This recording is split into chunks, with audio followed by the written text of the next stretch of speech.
Welcome to another episode of the Dreams to Reality podcast. And today we've got a very, very special guest, Lee Kirtley. How are we doing today? Very well, thank you, Cameron. How are you? I'm good, thank you. Firstly, I just want to say I'm kind of a massive thank you for being flexible with this interview. We've tried arranging this a few times now, and unfortunately, I've had some issues at home, but Lee was flexible. We are in the holidays, and we made it happen. So, yeah, once again, thank you for that, Lee. You're very welcome, Cameron. You're very welcome. With that said, Lee, you're on holiday, I don't know, in Greece or Spain or somewhere like that, and someone says, Lee, what do you do for a job, mate? What do you say? Usually I say I work in schools. Okay.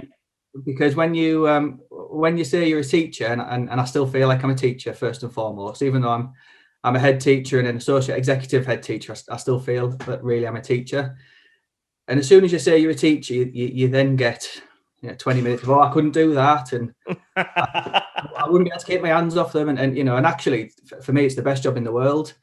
So to have to convince somebody else, it's a bit of a chore, really. I love to talk about teaching. I love to talk about teaching children, but I don't necessarily want to have a conversation where I'm convincing somebody on holiday that it's a great job, So generally, I say.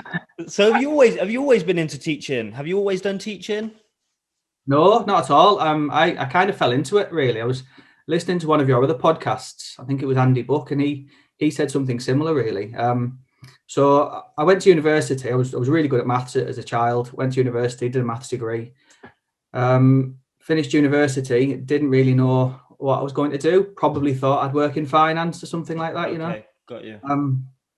And then I remember sitting in the local libraries whenever I had the internet at home, even at that point, and I was in the library and I was looking for jobs because I worked in a sports shop at the time. Just over the summer, loved it. Some great people, but it's not what I wanted to do forever. Yeah. And I found a job with a supply teaching agency. Okay. And even though I was not a qualified teacher, I was still able to do supply because my degree was in a core subject, so there was some flexibility there. So went for a job interview at a local school. And got the job through a supply agency. So and 18 years later, here you are. Yeah, can't believe it. I never thought it'd be the job that I'd do. But just so what did other people you did a degree with? What jobs did they do? And stuff. Some have gone into teaching. Funnily enough, a number have gone into teaching, but they always wanted to go. Okay, got you. The others, some went into research and some went into finance, and they're driving amazing cars. Okay. So let's think about it then. So you become a maths teacher. How do you go from being a maths teacher to then working yourself up into the position you are in today? As I said before, I kind of messaged you last night. You've been on this journey for 18 years. Why I like that whole idea is because I believe in the saying progress over perfection. And one thing that I think you've kind of displayed over those 18 years is this element of progress. Even if it's small steps, you've made progress and you're having such a positive impact on the younger generation, which I think is super important. But yeah, how do you go from being a maths teacher, just coming out of university, then to become in the position you are in today? A load of reasons, probably, Cameron. Luck, I think, circumstance. I never really sought the promotions, if I'm honest. I really love maths, and I loved teaching children how to do maths. So once I was in the classroom, and I knew that's where I was happy. I never really considered doing anything outside of the classroom. But like everything, you do it for a while, and you start seeing other people do it, and you think, yeah, I could do a good job. I could do it as well as they're doing it. And I could impact on more children. So instead of just the 150 that I teach through an academic year, I became head of department, and I could impact on the 1,000 children in the school. Okay. Point of view. And then the next opportunity came, and I thought, I could impact wider than just maths. I could impact on other subjects as well. So I took sort of a senior leadership role. And then here I am. So you mentioned you're a principal of a school, and then an executive principal as well. What does that mean? So if you like, 80% of my working week is to be the principal. Yeah, and then one day a week, the equivalent of one day a week. Excuse me. Sometimes I'll go across, 2 or 3 times a week, and I'll just support the head teacher of another one of our schools in the same town, Okay. part of the same trust, and I offer him support and challenge him, and just try and make sure that the students are getting a really good deal. I think when you're ahead in a school and you're in the same school every day, it's really easy to stop seeing things. Yeah. So to be able to go in with a fresh pair of eyes, I always appreciate it as a head when somebody comes in. Do you ever, or have you ever found yourself getting a bit defensive? So, for example, it's that idea of it doesn't matter whether you're in a school or not.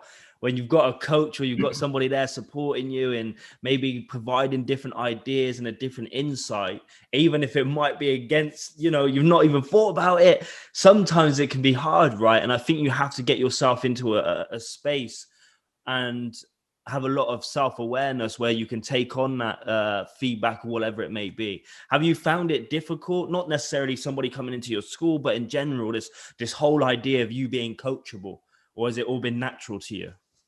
No, I'm very much open to being coached, actually. And one of the first people that influenced me as a leader was a former head teacher called Ed Lott. Okay. He worked for the National College delivering sessions to aspiring leaders, and he really taught me how the difference between being a teacher and a middle leader to being a senior leader and a head teacher. And I learned a lot working with him for a couple of years. So yeah, I'm really open to being molded. I remember the first time Rob Tarn, my current CEO, when he interviewed me for a role at Outward Grange, one of the questions he asked was, am I still moldable? Because I'd already been in senior leadership. I was already a deputy head, and I was applying for a vice principal job. So it was a sideways move into the organisation. And one of the questions he asked was, am I still moldable? And I said, yeah, very, very much so. So I think feedback for me it's a bit of a cliche, but feedback is a gift. Yeah. Wow. But it does depend on who gives it and how they give it, as Okay. to how easy it is to take. Explain. What does that mean? Because I So think that's 100% spot on. But what does that mean for you? I could give you two real life examples. I won't tell you which school they're from, but in one scenario, somebody came to work with me, and the school was on a journey. It was early on in the transformation of the school, so there were lots of things that we needed to improve. And this young man a very young man actually, came in and set about improving what needed to be improved, and quietly and communicated to me. And it was his way of kind of pointing out to me the things that needed to be improved, but in a way that he was going to fix them. Yeah. Okay. Where I've worked with other people that have come in and they've made a point of pointing out everything that's wrong. And you know what's wrong in your school. And when you first go into a school that's very broken, there are lots of things wrong. So if somebody just comes in and points out 20 things that are wrong, you just think, well, I know that, but what would be the first step then? What is kind of, say you go into a school which has been struggling, what is kind of the first step, even from your experience, what you've seen and what you've done? Because I can imagine it is difficult to go into a new school, whether you're quite high up as a head teacher. And I talk a lot about this with other senior leaders and head teachers as well. But what is the right way to go into a school? I guess you have to be authentic, right? But is there a right way of going into a school, or does it all depend? I think it probably depends on the circumstance and the personality of the person going in. But my approach, really, the first thing is to make sure that safeguarding is correct, because you'll be amazed with how easy safeguarding is neglected in schools that are broken. You think some of the things that are just happening, they're not happening. So the first thing for me is safeguarding that can't that cause an Ofsted just to collapse, right? It can put you into special measures straight away, right? Yeah, instantly, and it can put children at risk on a daily basis. So one of the things that we as a trust set up, we call it an inclusion meeting. So every week we have a discussion around the most vulnerable children in the school, and we look at the actions that we can put in place to to support them, and then the following week we check whether those actions have had any impact. So not just a cosy chat about the child and where they live and what the parents are like or anything like that. It's really focused. What intervention can we put in place for that child? And then the following week we check whether it's worked. So so for me, safeguarding is really the first big thing. And as a parent, that's amazing. That is amazing. I like that, and not many people have mentioned that, to be fair. And I don't think it's because it's not important for them, but it's kind of that subject which isn't avoided, but it's one of the most important things, right? Safeguarding. So I love the fact that you've addressed that, Lee. So as you said, being parents, go on, carry on. Sorry, I just wanted to say I like the fact that you've brought that up, because I haven't spoken about safeguarding too much on the podcast, and it's a paramount, isn't it? Yeah, well, the first thing when you send your children to school, the first thing you want to know is that they've got to be safe. You want them to be happy, you want them to get a good education, yes, but the first and most important thing is that they're safe and they're being looked after, and they've got somebody there to champion them. I think it was Rita Pearson did a video, a TED talk around every child needs a champion, and I think we just need to make sure that we get all of that right first, and that's something that you do quickly, and it's something that other people will do on your behalf as a head. If you work in a trust. Yeah. So it's not necessarily the thing that I would personally spend my first few days doing, but I would make sure that relevant specialists would come in and really do a review of safeguarding. So once you've got safeguard, once you know that's being dealt with and the site's secure and the policies are being applied and the vulnerable students registers in place, once that's all happening and you know that that's happening, you can then turn your attention to actually trying to get some good outcomes for the children, which starts with making sure the children are in school. School improvements a lot simpler than people like me try and make it, Cameron. We make it really complicated and we have hundreds and hundreds of systems. But I think in a nutshell, if you can get the children in school and you can make sure that they behave in a way that means that they can learn, so you get them in school, you make sure that they're behaving themselves, you put them in front of great teachers who know what they're doing, and then you support them when they fall at some point. If you get those four things right, children do really well.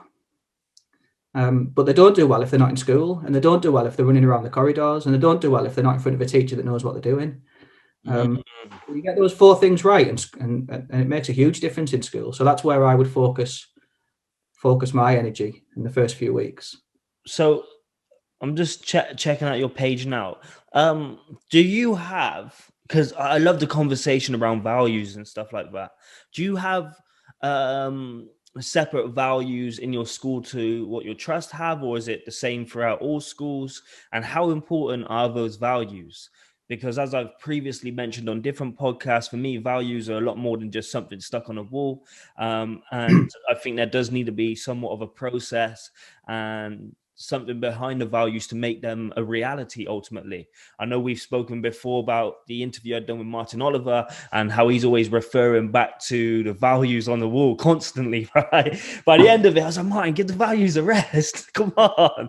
But it was amazing and inspiring, and it actually made me think, especially for what I do. And when I have coaches and other speakers under me, it made me think, actually, I need solid values which we drive into the company every single day. And they're not just words, it's something I live by.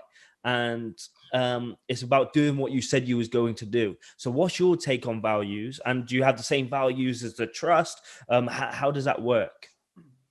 So I think, Cameron, if you'd have asked me this 10 years ago, I would have said, I'm not really sure. I don't really know what my values are. I don't think that they're important in running schools. I think we just come in and we just teach the children the best that we can. And that's maybe okay, depending on what your role is in the school. But what I realised probably 6 years ago, just as I was moving to Outwood, which was a deliberate, conscious move, I realised that as a leader, if I didn't share the same values as that of a trust, then I couldn't be a leader in that trust. I couldn't go to that trust. I couldn't work in that trust. So my values are very much in line with what Outwoods were when I joined them, and still are, and certainly what Northern Education Trust's values are. They're the same. So it was funny. Somebody asked me this question when they knew I was going to be interviewed, and they said, are you going to talk about your values? Are you going to talk about the trust values? And for me, it's genuinely the same thing. Wow. Say that again. Say that bit again. So somebody asked you, are you going to talk about your values or the trust values? But you said they're the same thing. Yeah.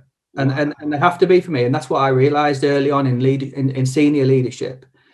I've been in a position in schools where I've maybe not had the same vision and values as the head or the deputy head or whatever role I've been in. And ultimately you have to, if you're going to do the best thing for children. And the values that we have as a trust, none of them, I don't think anybody could argue with any of them. They're really sensible, sensible values. So even on your website now, your vision, our decision making is driven entirely by what's best for the children. Couldn't even get my words out then.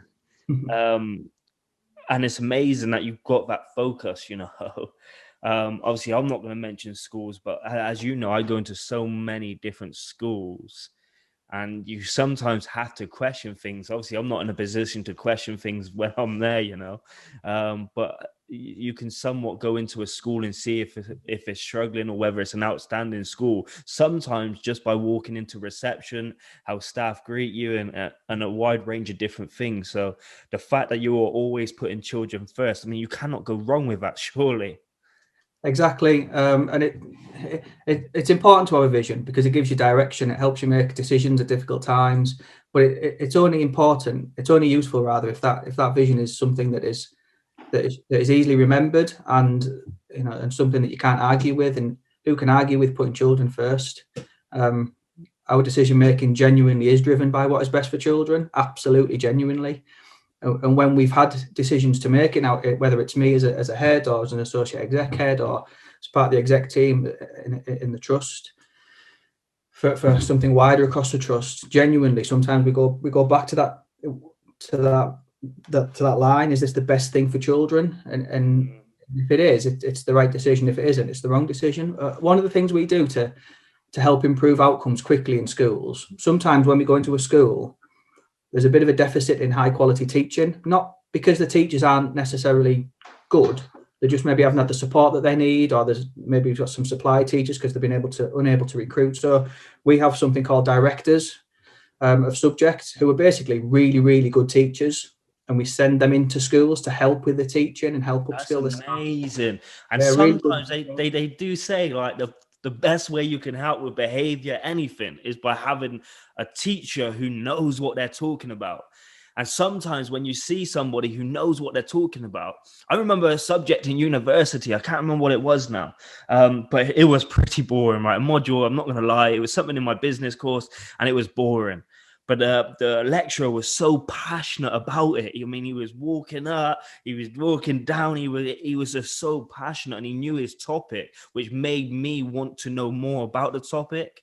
So this idea of you saying, okay, there is going to be different standards of teaching, but if we can raise the bar a little bit, then obviously it's a win-win. But what about when a teacher, comes to you and says that they're overworked, and how can I spend time perfecting my craft when all I'm doing is lessons? What can we do, not just for you in your trust, but say across the whole board? How can we really work on this element of personal development with teachers and even, senior leaders, head teachers and stuff? But how can we work on this or have time for personal development? Again, it's a good question, isn't it? I think one thing that I've heard a number of people say is the job of a leader is to get everything out of the way so people can either teach or lead. So take all the nonsense out of the way. Wow. Okay. And I think increasingly in trusts, and I certainly speak for Northern Education Trust, we take so much away from admin work, if you like, from teachers and leaders, that they can genuinely come in and teach. So we have fascinating. Great answer. Yeah, we have. I know that the maths department have produced 1,600 skeleton lessons that teachers can use and adapt. They don't just lift them off the shelf and teach them, because that's not personalised to the children in front of them. But they take the lesson, and the resources are there if they choose to use them.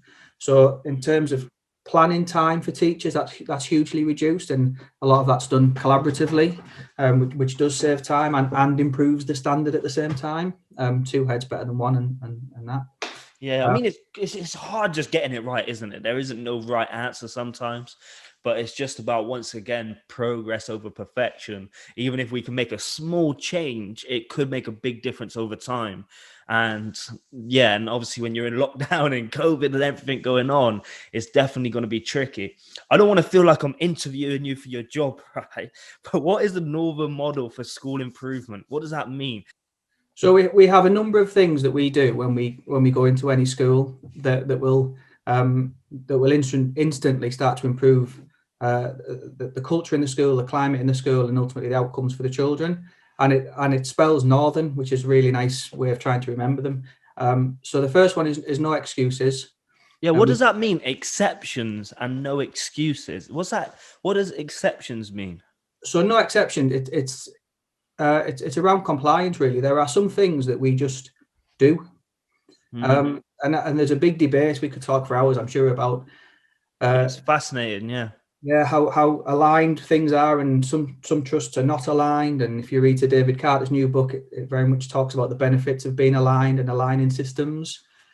So the no excuses bit just is we don't make excuses for ourselves or for children, and the no exceptions bit is we do some things that we just do, and that's it. But it's fine, because the benefits of us all doing it add up to something quite significant. So we have the same behaviour strategy across all of our schools. And then it's also got that 80-20 model, which is actually a model that I talk about. I normally say 20% of my customers bring 80% of my stress.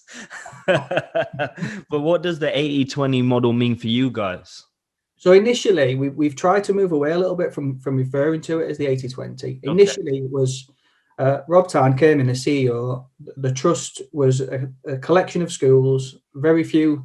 I don't think anything was co-constructed or aligned or shared. It was, and one of the first things that Rob wanted to do was to bring in some systems.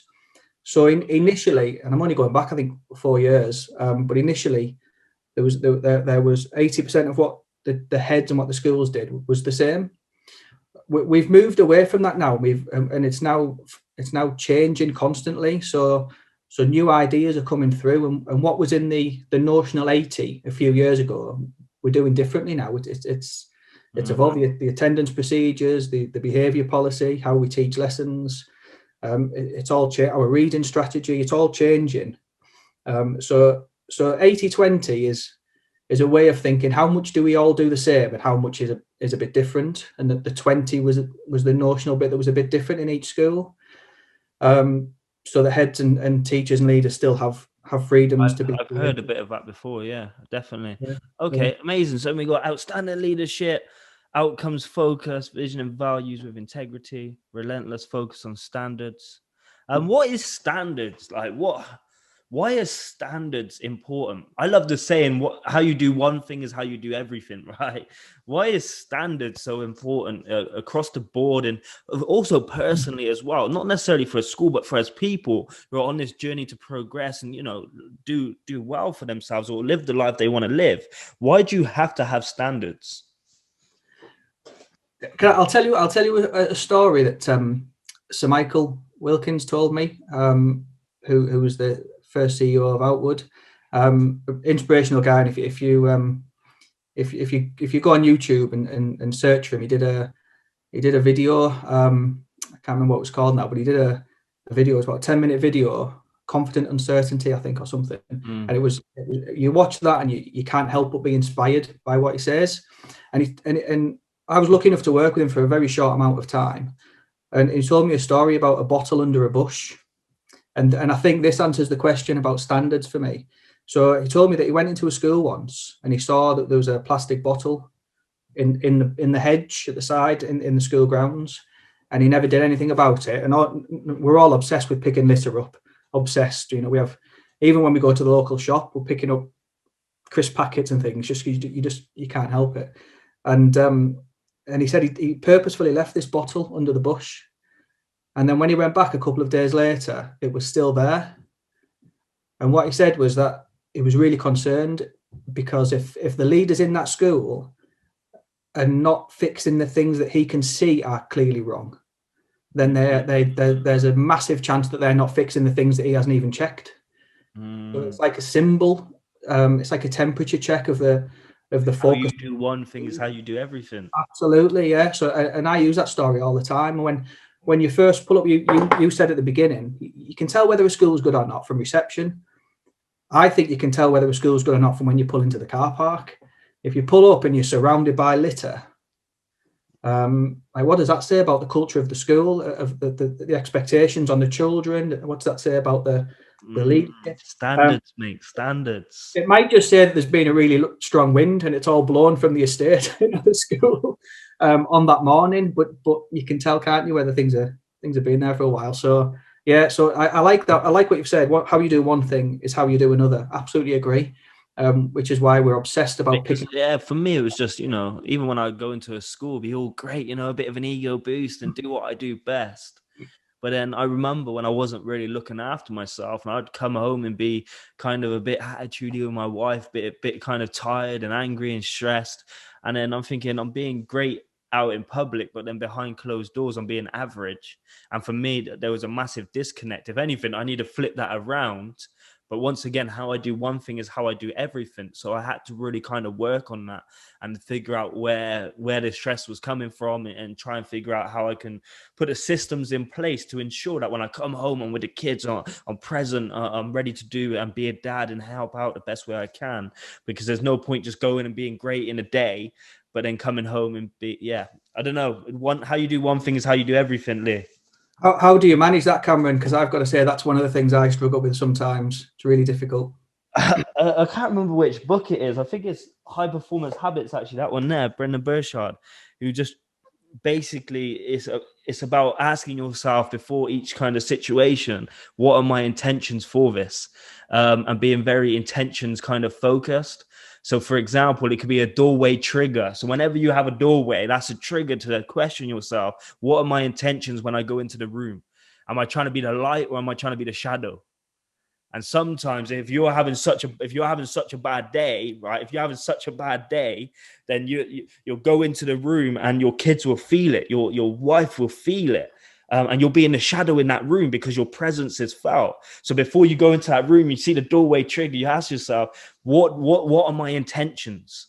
What do I want my kids to see? What feeling do I want them to portray when they see me? Do I want them to run up to me and smile and give me a kiss? Of course I do. But if I've walked into that room 10 times before and I've been grumpy and I've told them off for something, even though they didn't really do anything, then you're going to feel it. Well, they're going to feel it.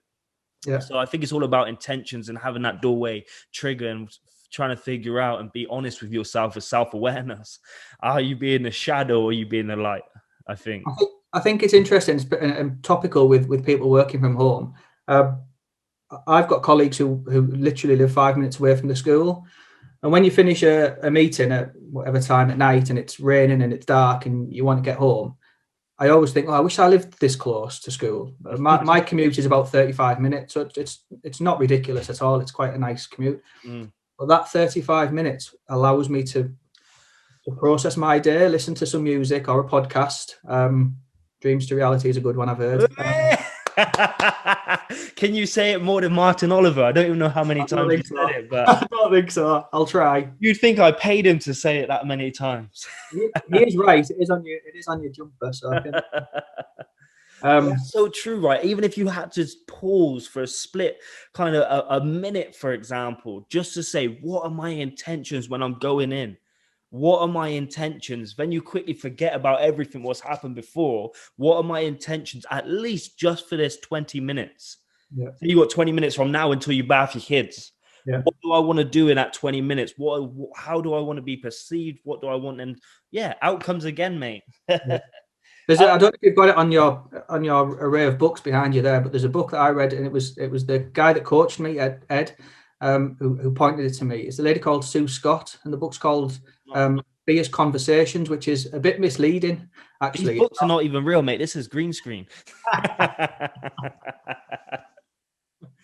It's called Fierce Conversations, and I say it's a bit misleading. It's just generally about conversations and being around people. And she says the conversation is the relationship, which I think is really hit a point with me, because how often do you come home, your mind's preoccupied, you're not even talking to your missus, never mind being grumpy, because you're just thinking of, and if that goes on for long enough, then the relationship, there isn't one, because there's no conversation. And you can apply that to any aspect of your life, I think, can't you? And I think it's not to portray that I'm perfect when I do it, and I don't think that's the message we're trying to get across. But it's the same as when you're trying to develop a new habit. If you can get it right most of the time, then you're on the right track. You won't always get it right, but if we can get it right most of the time, that progress again over perfection, then we're on the right track. And I'm reading a parent's book at the moment and stuff like that and sometimes there is ruptures that we need to repair, but if we can capture them early enough, I think we're onto a win. With that said, what is system leadership? So for the last kind of M for Northern is network development and system leadership. I always hear about systems and strategies and stuff like that, but what is systems leadership? So I think for me, it's two things. It's leading systems. So it's having systems in schools to make sure that things happen in the way that you want them to happen. Okay. So loads of examples of good systems in schools. We have something called a weekly, we call it a RAG meeting, red, amber, green. It's common practice in a lot of schools now, I think, but every week I sit down with deputy head or vice principal rather, the learning manager for year 11, the attendance team, heads of English, maths and science, any directors that work in the school. And we talk about every single year 11. And we just talk about whether they will get a grade 5 or above in maths and English. And that's the sole purpose of that meeting every single week. And if they're at risk of not getting a 5, then we put some intervention in place. And then we review the impact the week after. And that's a great example. That's one of the systems that I would put in if I went into a school. Is a week enough to measure the impact, though? No, but it is enough to know whether it's got a chance of working. Got you. Okay. For example, I might say, okay, I might come to Cameron. He's probably going to get a 5, I'm sure at least, but he's missed 3 weeks because of something something's happened at home. He's missed 3 weeks of school, 2 weeks of school, whatever. And I need to do something as the head because I need to make up for that. So I might put a bit of one-to-one in. And then you might be back in school, have a few weeks, bit of one-to-one, back on track, fine. Or it might be that actually that 3 weeks has become a downward spiral, and I need to do something other than one-to-one. So I might have to look at giving you some more maths or English time during the school day, as well as the one-to-one. So the point of doing it every week is to really not allow a week to go by where we miss a child, and we can intervene really, really quickly. So how do you do that effectively, though, right? Because if you're doing each individual student, surely that takes a huge amount of time. And being a head teacher, you've got so many kind of moving parts, right? And I'd probably imagine that you're quite out there with the kids. You've got a great relationship with the kids. How do you find time to do it all? So this particular meeting happens after the school day. So we finish our school day at 2:30. We have an hour of an enrichment. So the year 11s may stay back to do maths or English, or year 8s go to Lego club or whatever. So at 3:30, we all meet up, grab a cup of coffee, and then we spend a couple of hours going through the 200 and currently 205 students I've got in the new year 11s coming through. So but we don't talk about every single child in detail. If I've got a child who's going to get 2 grade 8s, well, they're going to get their 5+. So we don't talk to them in that meeting. And I guess it's also about delegation as well. You've got a great team around you. So you're just all working together. You're all on the same page. So I guess the meetings are quite precise let's go. Really focused. We don't mess around talking about things, environmental factors around the child. We talk about where the child is. We talk about where we think they'll be. And we have codes for that to make that, quick and easy. So we talk about what their chances are of getting a grade 5. And then we have standard interventions that we put in, and it's done really, really It's a laser like, but it's really it's quick, and we only talk about a child in lots and lots and lots of detail if we need to. And we have lots of other meetings where we do that regularly as well. This is just one example of one thing we do. So that's the first part for me of systems leader. It's leading schools through systems. Yeah. And again, I wasn't going to mention his name that often, but going back to Ed, the guy that coached me for a while, he said, I thought I might mention him once as a bit of a nod to him. It happens. It does happen, mate. You're not the only one. I have to edit his name out and change it. But he said early on he knew that I was really good at leading systems, but he told me not to forget the people, which was really interesting because I always thought I was the other way around. So systems leadership's brilliant, but you still have to lead the people. You can't just do it all through a system and do it all remotely. So that's also kind of the same as when I go into a school. I've been to a school, say 10 times, for example, with one of my main programs that I deliver. And I've never even met the head teacher. Oh, really? Yeah. Or for example, I've never even seen a head teacher. Sometimes you go to a school, you see a head teacher out on the main gate and they come up and say hello, or even if they're head teachers are very, very busy, but when you've been to a school 10 times and they're just all constantly in their office, I can't talk because I'm not a head teacher and I don't want to criticize anyone. But as a leader, I think to myself, how can you so much lead just from being in the office? Maybe it's just a coincidence. I don't know. So I don't want to throw it out there, but it's just fascinating for me because I think I'd probably be a people leaders and I struggle more with the systems, but I think you do need a balance between the both, right? It might be difficult. I've never been the head teacher of a standalone school. I was a deputy head, but I was never the head teacher. I've only ever been a head teacher in a trust where a lot of the, the policy writing and all that stuff, it's all taken away from us, all the finance. We don't need to worry about it. We're involved. We know what's going on. We have a say, but we don't have to do it all. Other people do it. A brilliant central team at Northern Education Trust. So I have more time to do that in a trust. But actually, for me, the trick is to keep the main thing. So that is one of the main as a huge benefit. Then I guess being in a trust. But once again, it's the same when you say you take all the stuff away from teachers so they can focus on teaching. It's almost kind of the same for you. A lot of the stressful stuff is taken away so you can focus on leading and running the school and getting the best possible outcomes.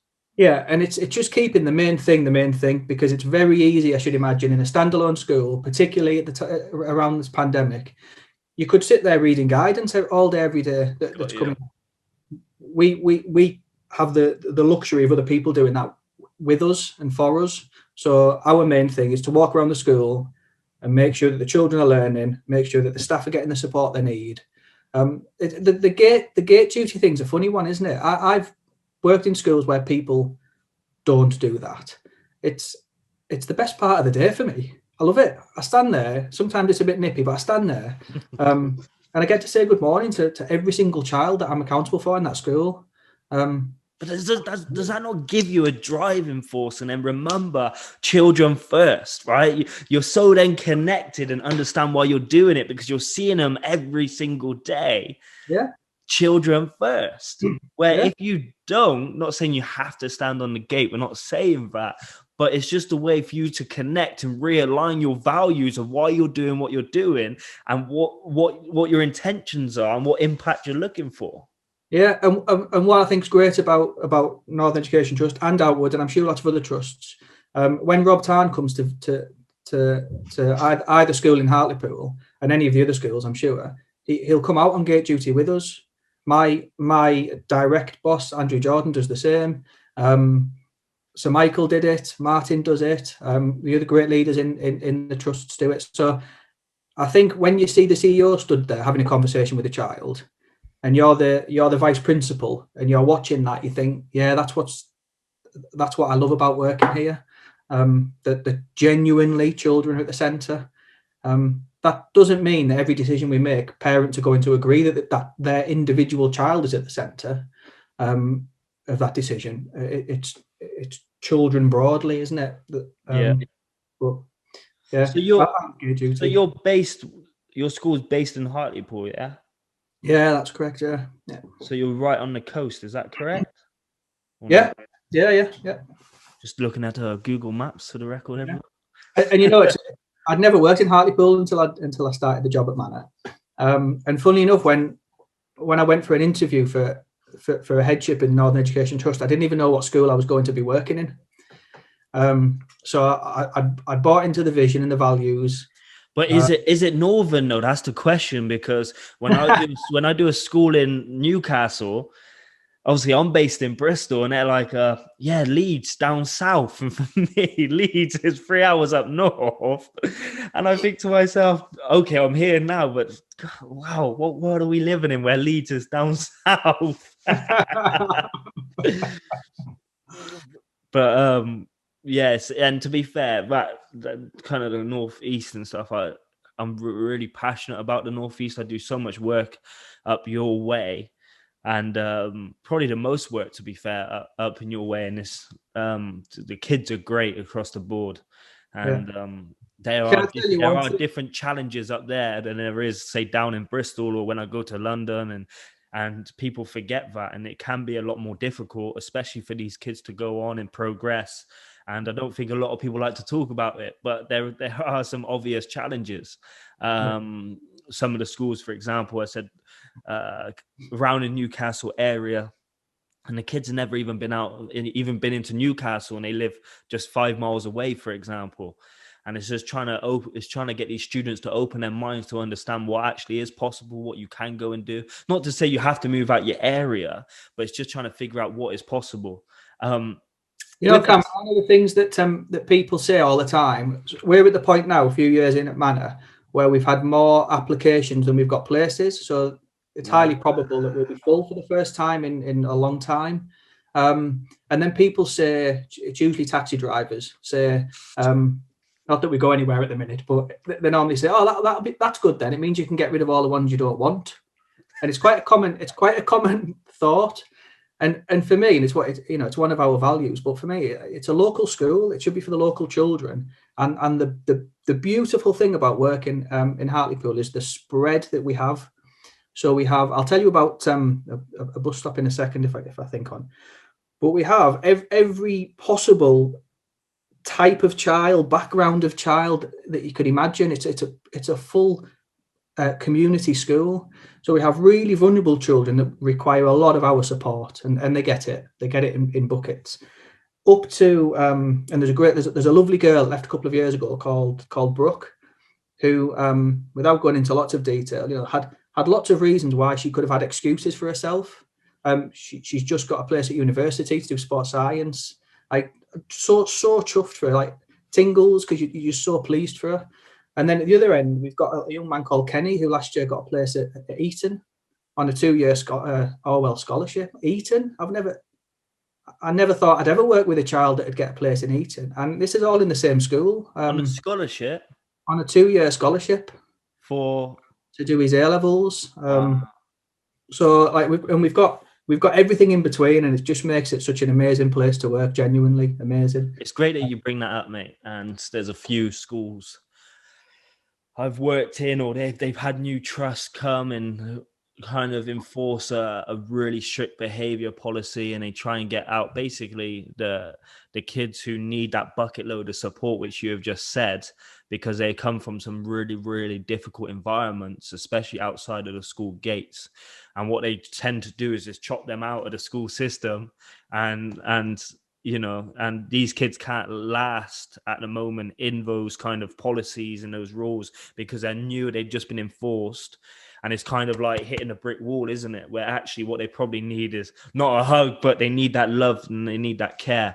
And the fact that you guys are still, pushing that forward, I think that is amazing, because most of the time, if the kid's acting up, there's probably a reason why. And we got to try and figure out why they are acting up. One of the hard things when I first started working, and it happens in every school when it's not in a good place. You drive to the school, and you drive past children within 200 yards of the school, stood at a bus stop in a different uniform, because they've chosen to go to a school the other side of town rather than the one that they live next door to. Wow. And you drive past it and you just think, that's going to change. That's got to change. Like, this is it. parent choice. They might choose to go there because their siblings went there, or they recently moved, or they've got friends, or whatever. I get what you're saying. Wow. Really hard, Cameron, as a head to do that. You drive past and you just think, you should be at my school, you should be at my school, or you should at least be there if you want to be, rather than like feeling like you can't be there because it's not doing very well, or the behavior is not very good, or whatever. Okay. Yeah. Let's change it up a little bit. What about you then, Lee? What about your own personal development? How much time do you spend for yourself, well-being? Do you spend much time reading? Obviously your time's limited, having children, and then also being a head teacher and doing what else you do for the trust. How much time do you spend on your own personal development and stuff like that? It kind of varies. I think it comes in waves. It just depends what's going on in life, really, doesn't it? It ultimately ends up being the last thing on the list. There's always something a bit more pressing, really. Clearly, the day job's the priority. When I'm at work and when I'm at home, my children, I've got 2 dogs, a wife. They all take time, and I want to be with them, and I want to be. There's a danger. I'm sure you feel the same, Cameron, and I know you do from our conversation yesterday. And you've said it in this interview here. I want to be present for my family. One of the things that I admire in my parents massively, the work ethic that they both had, and the teamwork around bringing my brother and I up as children. It was amazing. I had a lovely childhood, but my dad worked like 16, 17 hours a day. And I don't work that. I don't work 17 hours a day, and I'm not going to pretend that I do. But when I'm at home, if I'm not careful, I am working because I'm thinking rather than being present with my yeah, mate. And it's fascinating you say that. And I don't know what people can say and what you can't, but for a lot of fathers, say if that was the case, especially for us, our role is more than just being an ATM machine, more than just bringing in the money. And there's a lot of people I know, even a lot of my friends who, I bring in the money, I can do what I want, I go for the weekend if I want to, I'm like, actually being a father is more than just being one dimensional, and you're more than just a cash machine. Ultimately, you still need to be there for that love and support and that emotions and teaching. And I think it's amazing that you've seen it. And obviously your dad had to work and had to do what he had to do. But I want to try and figure out that there must be other avenues, I want to be present and also give my wife time to go and do what she wants to do too. Yeah. A lot of people talk about the dreaded home life, work-life balance, or work home or work family. And I think I don't even separate them from work home, because I work at home. I'm always, so I can't even separate them. And so for me, it's about getting fulfillment from whatever you're doing at that point in time, whether that's being at work or being at home or walking the dogs. It's like whole life fulfillment, if you like. It's just enjoying what you're doing when you're doing it. Going back to my development, I've read a few good books in my time. I've read a load of ones that I can't remember the title of, so they've probably not had that much impact on me. It's maybe 4 or 5 really good ones. But Adam, the head of the school that I go in to support, he got me onto podcasts just a few weeks ago, actually, and he said he goes running. He said it's a great way for him to learn and exercise at the same time. Now I don't go running anymore, but I take the dogs out. So I put my earphones in. I listen to one of your podcasts and Dreams to Reality. So that's 2. How did Martin get in? About 15. I think so. But do you know what? Podcasts are brilliant, I think. And I used to avoid kind of audiobooks because I found them a bit more boring, but then I thought to myself, maybe that's something I need to overcome. And there's a lot of kind of nuggets you can take away with audiobooks. So I tried doing both, and I also tried reading, but obviously just sitting down and being able to read for 10 minutes is difficult because, as you said, it normally comes at the end of the day, and it's like, okay, should I go to sleep now or should I read for 10 minutes? And sleep is, you need to get your sleep and your rest in too. But yeah, how are you finding podcasts and stuff? I like them. Obviously, I think it's nice to hear the natural conversation, because you feel yourself contributing to the conversation, and I think that's where, for me, that's where my learning and my reflection comes from. When you read a book, I find myself trying to highlight all this amazing stuff and then remember it, and I don't necessarily have the conversation with the book as I do in my mind with when I listen to two people talking. Yeah, you should try audiobooks as well, then, mate. I've tried that. Again, similar to you, I found them a bit. It just depends, I think. Sometimes the author will read it. Other times they get somebody else to read the book. And I think when somebody else reads the book, it's not as exciting. But I think it just all depends who reads the book ultimately on the audio. But I think the ultimate place where I get my development from is really just it's talking to people and working with brilliant leaders. And I've been really, really lucky. You know, people like Rob Tarn, Martin, Sir Michael, and lots of other people that I've worked with, who on a daily basis you learn something from. And obviously, I'm surrounded by. Who is the CEO of your trust now? So that's Rob Tarn. Okay, and what's his background? So he worked with Sir Michael Outwood. Okay. And then an opportunity came where there was a trust that needed some support, which is Northern Education Trust. Rob, I don't want to speak for him, and I know that you're going to do one of these podcasts with him. Hopefully, I haven't spoken to him, but I hope so. Yeah, I'm sure you will. And he just saw the opportunity to influence more children.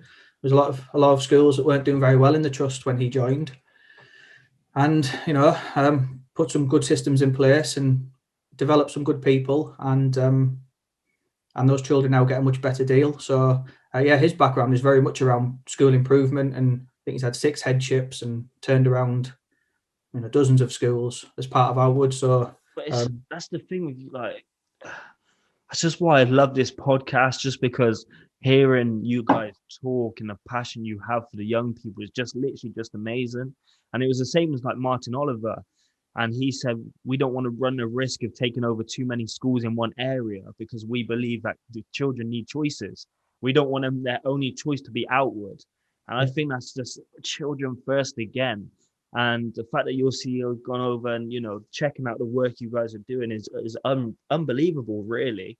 And I think with the vision and the values you have, and also, yes, the systems in place, I don't think you can go wrong. And it's just working together, as together we can achieve more, I think. What's and next? you hear any of these people talk either about children or better still to children, and you hear Rob do say something in a graduation of a group of year 8s going into year 9 or year 9s into year 10 or an assembly and you can't help but get emotional and just think this, like, these people honestly genuinely do the job for children, like, no questions about that. And outcomes focused, child centered, or students first, or however it's phrased, it is absolutely about doing a good job for children who need us to, like, really inspiring these people to work with. Okay, here's the big question. If you can sit down with any 3 people, dead or alive, and they can't be a grandparent or something like that, but 3 people, dead or alive, somebody famous or something, who would it be? I was hoping I'd be the first person, Cameron, that you wouldn't ask this question to, if I'm honest, because I've heard some of the other answers, Abraham Lincoln, and Einstein, and all these amazing people, and the list's massive, isn't it? You could pick lots of them, and I've asked my family and my friends actually who they choose, and I don't agree with any of them, but it was interesting to get their take on it. So I'm really certain on 2, and I'm going to go for a punt on the 3rd at the last minute, I think. So I'm not a royalist particularly, but I'd love to meet the Queen. I know she's not dead, but you did say dead or alive. Yeah. Because she must be the person who's had the same leadership role for the longest. I think it's 70 years next year. She's been in the same job. How do you keep motivated for 70 years in the same job under the scrutiny that she's under? So I'd love to meet her. And learn about what her and how she's overcome. But surely we say about scrutiny, there is. I've got to watch what I say, but I don't know how much is there as an echo chamber, maybe. you know, she's not on Instagram and stuff where people can, you know, roast you in the comment section. She's probably not on that stuff. So yeah, it's fascinating. I would also just love to know what her role, what her role is as well, and what she does on a day-to-day basis. But if we're talking about royals, I would have loved to sit down with Princess Diana. Yeah. That's I think we talk about capacity building in schools, and we're always finding the person who's going to do our job when we're not doing it. But we've got a huge pool of people to choose from. We've got the entire workforce. The Queen's kind of a bit limited. She's got a capacity build, but she's got one person, you know, lined up. So really interesting. I think it'd be really interesting to have a conversation with her. Who else? My second one, inspired by my son, really, Sir David Attenborough. I was out walking the dogs with my with Jack, my son, and he started picking up bits of litter. And that's not come from me. That's not me, like, because I do that at work. It's just come every night you do the bottle story before he goes to bed. Exactly. Yeah, exactly. Make him watch that YouTube clip. Dad, what story are you going to read today? Oh, it's a bottle one again. It's a crisp packet tonight, son. We're going to make and he just started picking up bits of litter, and they ended up in my coat pocket rather than his. But anyway, and I said, "What are you doing?" He said, "Oh, well, we're just ruining this planet." Wow. And I was like, "Oh, wow, that's not something that's not come from me necessarily. I mean, I agree with it, but it's not him reflecting what he's heard lots and lots at home. It's through watching things." And some of the recent things that Sir David Attenborough's done, like, they're amazing to watch, aren't they? My daughter loves to watch them because she loves to see the animals that when we were growing up we didn't even know existed. So we didn't know what we were doing to the planet. And I think those documentaries are incredible as well. I'm more fascinated also with how they film it. I think, wow, the amount of energy and amount of time and creative space and they don't have many opportunities to get it right. And I just think it's amazing. And somebody else who's so passionate about something that he's still doing it at his age, and you know, I think that longevity, if you like, just must only be able to come from a real deep passion over something. Right. Third one. I was going to go Einstein, but I'm not. I think other people will say him. So and I'm now torn between three people. Can I name them all and then go on? So Steve Jobs, because I think I've read his book. It's one of the few books I have managed to finish, and I've watched him on videos and things, and he always... Did you watch the Stanford talk? Yeah, he sold an idea, and he sold the benefit of something, right? He didn't sell you an iPhone. He sold you what the iPhone could do for you. But he did it in jeans and a polo, like a black top, didn't he? And I think just being yourself is really important. He was just missing the cap, and then it would have been the perfect outfit. He had a good hairline, that's why. So he so yeah, possibly him. Robin Williams, I think, is fascinating. Wow. I'd love to have met him and to get under his inner demons, if you like. Obviously, you know, great one. Not a good end. But I'm going to put them both aside. And I'm going to go for... How can you put Robin Williams? I know, it's really hard. It's a tough question, you know. Go on, and I'm actually going to go for and probably regret it afterwards. Don't disappoint me. I'm going to go for David Jason. Who? Del Boy of Funny Fools and Horses. Oh. You're showing your age now, mate. You're showing your age. I tell you why.